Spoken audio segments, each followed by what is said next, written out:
Okay, William, well, part three. I just want to just talk a bit more about the book because obviously, it's been a life's work. It's absolutely fascinating, fantastic thing to read. Things to read. Um, People leafing through the books will no doubt be surprised as to how many of the local towns had race meetings at one point or another. Looking through the day, I found Morcher Bishop 6 miles away, South Mountain 12 miles away, and I thought it was just Tiverton. Barnstable everywhere had a race course at one point or another. Um, what was the sort of ultimate reason for most of their demise? Um, well, war has a good. I think one of the things, and anybody who's run something or been involved in running something, be it the local fete or whatever, when everyone starts, everyone's full of enthusiasm, and you have a thing, and the enthusiasm wanes a bit over the years, and particularly when it comes to the next generation of people to run it. So that when you've got it, the chairman finally has had enough after 20 years, and he says, I want someone else to run it. And it's just very, very difficult to find someone to do it. And so a lot of meetings just sort of, if you like, fizzled out, really. Um, Sometimes the landowners got rid of them and they couldn't find or didn't have the energy to get another plan in place. War was a big thing, that it was a big sort of, particularly the Great War it changed life forever, and the Second War finished a number of meetings too. Then there is the law, obviously, the 1740 law, although it was disobeyed, it was honoured more in the breach than the observance. And initially it did finish a lot of meetings. And then, of course, development takes it. Hurst Park was lost to development. Um, and general, toaster, you could say, ineptitude, probably. Um, so there are all sorts of reasons why meetings fizzle out, really, or go or are stopped. Okay, now these books are sumptuously produced. I mean, they're A4 size, they're thick, they're like 1,000 pages each. The first two volumes are already available. Is there a time scale for the other two? Yeah, the third one is just going to the printers as you speak. In fact, this very afternoon, I've paid the first deposit over for getting it printed. I feel it's rather like that film, The Son of Paleface, where Bob Hope says, "I don't need to sign the check; they'll be able to tell by the tears." And so because they are, as you say, they are, and that is great thanks to a chap called Pete Mackenzie, who's from Kington in Herefordshire, who's set them for me, and there are endless photos of lots and lots of maps, photos with a drone taken, and some of the courses show up really well with a drone. You can't see them on the ground very well. Um, and they're very expensive to produce, which I'm afraid makes them quite expensive books to buy. But so that's going to appear in the autumn. The fourth book is all written and everything's done for it. It's just got to be set. Because Christmas is quite important to these things. It might be before um, next autumn when the last one comes out. It may be before because I've luckily built up a clientele. I'm only printing 300 of this third volume, so I think given what I've sold of the others, they will run out, if it were, pretty much. And so whether I publish that one beforehand, but it's all written. So if I walk under a bus, someone can do it. Okay, now we're going to talk a bit about you in this last part. You've been involved in racing all your life. You're from a racing family. Yeah, my mother was her maiden name was Tori, and they're very much involved in racing in the southwest and farming and hunting. And my father's family were related to the Antonys, and other people like that. And yeah, so and in fact, my forebear owned one of the worst ledger winners ever to run Hawthorne in 1870. And so yeah, I've been involved in racing, and when my father made it clear to me when I was 14, full son, I had to earn a living. The best to make a bad job, I thought, well, racing's the thing, and I actually. I'm not someone who likes to appear above the parapet very much, so I thought breeding was the nicest, sort of quietest way, and it gets a fascination of its own, and there's nothing, anybody who's bred a winner, even an ordinary winner, there's nothing like breeding the horse and it winning. And so that, and I was very lucky to ride. And as an amateur, I would have starved if I'd been a professional. And I loved it. It was just fantastic fun. Now, And the jockeys who ride when they're just, they're a great bunch of people, really are. without wanting to be negative, has racing ever been in as much trouble as it is now? I know that's quite Yes, negative. yeah, yes, I think it has. I think it has been in as much as stage, but I don't think I no, I think one of the problems is that people don't understand the working animal anymore. I think one of our biggest problems, and we've had it in all sorts of ways of animals, is that people turn animals into people, and they're not. You know, horses are in some ways much more sensitive than people. In a lot of ways, they're less sensitive than people. They're nothing like as intelligent as people. People, say, isn't a horse intelligent? And we talk ourselves into trouble, when they see a horse, and it's a wonderfully noble looking animal. You see this, and it said, doesn't he look intelligent? No, he's no more intelligent than the pit pony, we have to relate to horses, but and to say a horse loves racing is a nonsense. Horses are willing to race. They don't have the intellectual capacity to say, I love racing or I don't love racing. You can lead a horse to water and you can't make it drink. If a horse is unwilling to race, you won't make it. And undoubtedly there have been huge advances, for example, in my time as a steward and riding in the whip. The whip in the old days could hurt a horse. They could actually hurt a horse. And horses feel physical pain. Of course they do. But now the modern whip doesn't hurt a horse at all. Doesn't hurt a human. You whack yourself with it, it doesn't hurt. But people still have this prejudice. Partly, some people are prejudiced, they just want to finish racing for its own sake. But there are people, I think the most dangerous thing is and it doesn't serve the horse well. It really does not. Horse is not a human being. Of course they share things with us, but to treat the horse as a human being, and that is terminally the most dangerous thing for racing at all. And that's never, in all of racing's history, no one ever considered that of the horse, if you like, the horse, because they understood the working animal. They could be very cruel to each other. They were cruel to each other, when people were working in Victorian times, conditions were awful. So conditions, that you couldn't expect horses, condition to be any better in a way, because it's part of human nature. But I would say to people, that horses in racing have the most wonderful life from their point of view. They're well fed, they're warm. They don't, the horses and most animals, they live in the now. They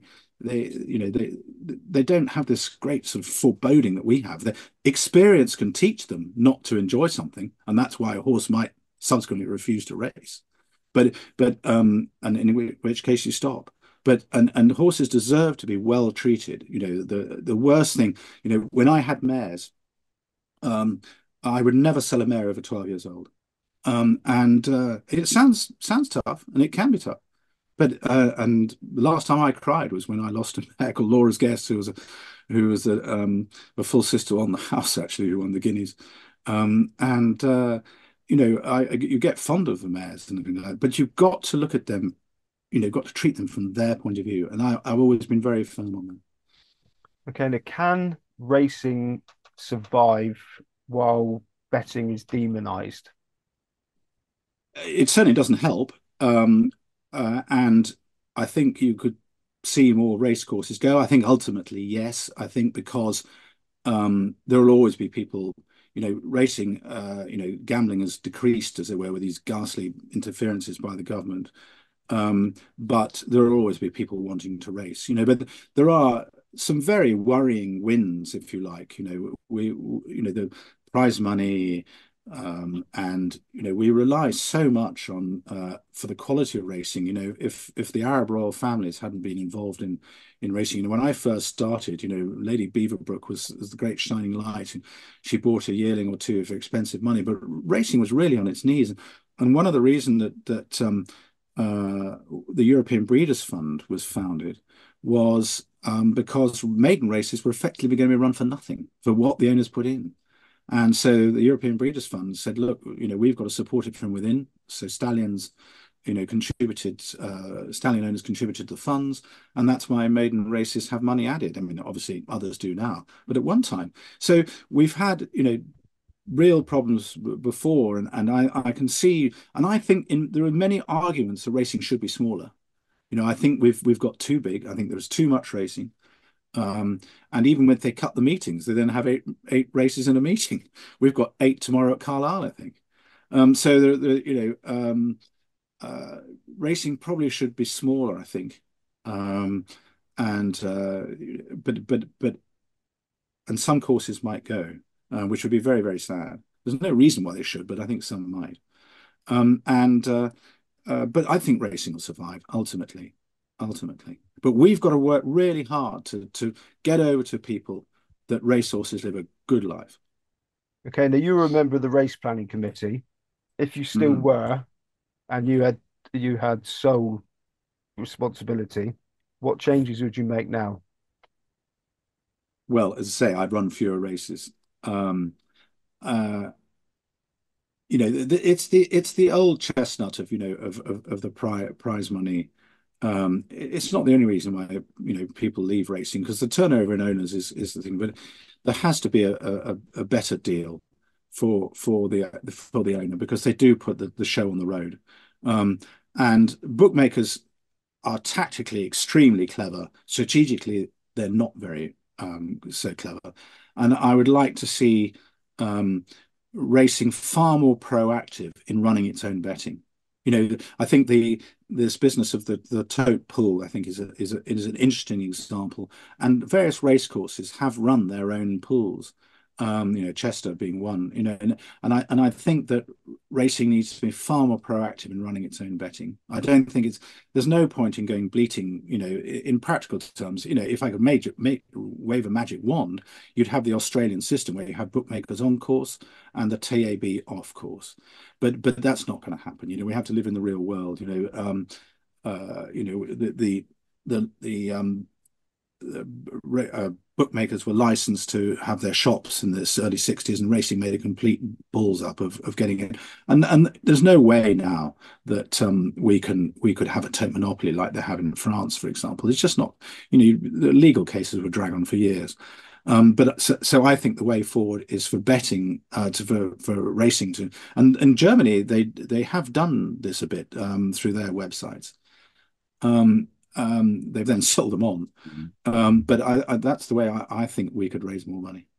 Now, looking through the books, there's been the current situation just another low ebb in what's been sort of centuries of ups and downs where racing's popularity has always prevailed in the end, or is there a point of no return?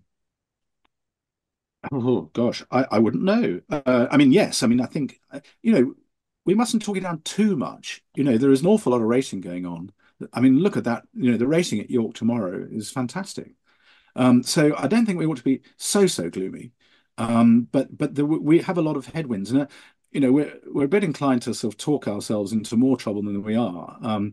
You know, and we're always squabbling, and they always have squabbled. The race courses are squabbled, and it's not and within the race courses, the large courses want to duff up the small courses or take things from the small courses. Um, and so it's always been thus. We're just maybe oversupplied with news. And though I'm a great defender of the BBC, one of the things is they've turned news into drama. And you know everybody wants this high drama. So we talk ourselves perhaps into more trouble than we are actually in. But we do undoubtedly have more troubles, and in some senses we're at a low ebb. But I don't think we should. There are more horses in training than there were 100 years ago by a long way. And there are more meetings than there ever were by a long way. As I say, I would make it smaller. So we're in difficult times, I would say, but not terminally difficult times, hopefully. Brilliant. Well, on that positive note, William Morgan, thank you very much. Thank you. Okay, William, I was a little bit hasty there. People are going to want to know where they can buy these books. Volumes 1 and 2 still available, I assume. Yes, still Um, available. so if they're watching this and their interest has been piqued, where can they get one? Well, actually, if they Google "Strongholds of Satan," it sort of comes up. But the official website is www.mainholm press, which is MAINHOLM for mother, press.co.uk. I don't sell through Amazon or any other sort of platform, so they have to come to that. Or they can give me a phone call. They can ring me up or email me, william@mainholmpress.co.uk. And I don't think it's too dangerous on a site like this. 01576 510 347. if people don't do that sort of thing, and I will furnish them with a book. They're not the cheapest books, I'm afraid. You know, the first volume is £70, and the next one's, well, over £80.